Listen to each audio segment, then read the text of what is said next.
Maurice and Christine, one of those suspects was just walked out of the 13th precinct here moments ago. 25-year-old James Rackover. He had his head down. He was in handcuffs. He said nothing to reporters. Now that second suspect also arrested and charged with murder, 28-year-old Lawrence DeLeon. He's expected to be walked out of here sometime within the next hour. This is a murder case that spanned 3 states, but there is still one very big question looming.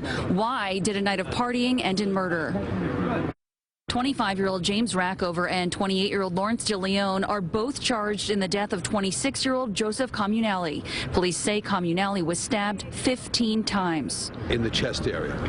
And also there is an effort to burn his body.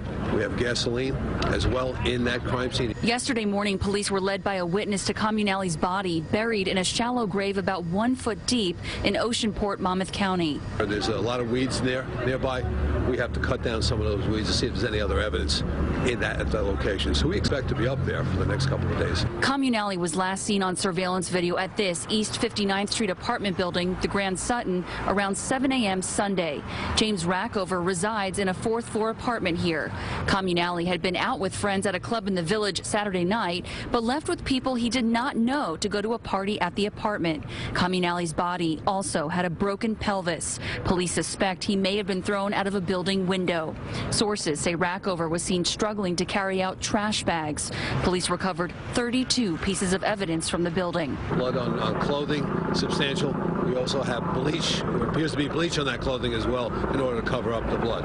So we're still up at that location. We've been up for the last couple of days.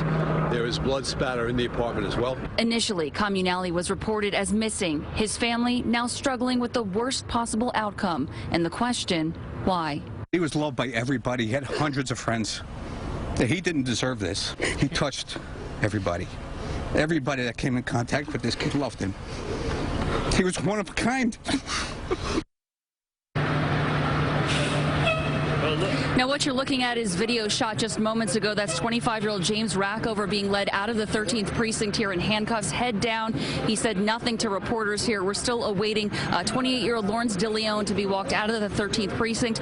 Both are charged in addition to murder with concealment of a human corpse, tampering with physical evidence. And sources also tell us that Rackover used an alias in Florida. And in Florida, he's been arrested before for burglary and drug charges. That is the latest tonight outside of the 13th precinct in Gramercy Park. Alice Gaynor, CBS 2 News.